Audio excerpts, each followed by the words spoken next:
The Bachelor's next decision might be its most important yet. Here are the 8 contenders.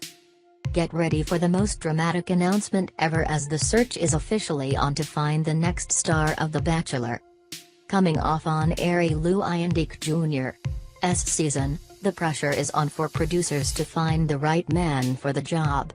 Let's face it, a beloved contestant does not always make for a compelling lead, and sometimes, going for the element of surprise over what the fans are demanding on Twitter doesn't always go over well.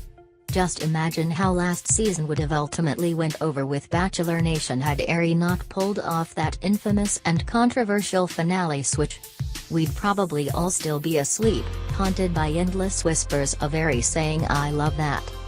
Aside from the aftermath of a somewhat lackluster lead, the franchise is also dealing with the fallout of several controversies that happened off-camera during Becca's season. Finalist Garrett Rigoyen's liking of offensive Instagram posts, he later issued an apology, and then the news that contestant Lincoln Adam was convicted of indecent assault from an incident that occurred prior to filming, and is now registered as a sex offender.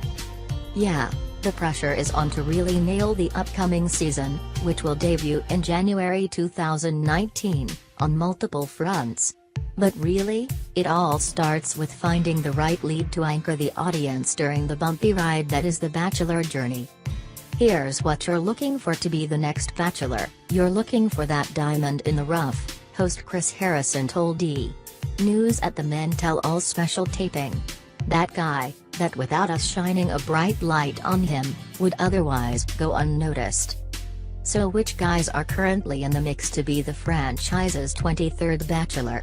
We've rounded up the top contenders, listing the pros and cons for each, before asking you to weigh in on who is your pick to be the next Bach. Plus, we asked many of the contenders, including Jason Tartick, Joe Amabile, Grocery Store Joe, and Colton Underwood, to weigh in on how they are feeling about possibly taking on the role, and found out who Becca thinks is the best man for the job. Press play on the video above to hear what they all had to say.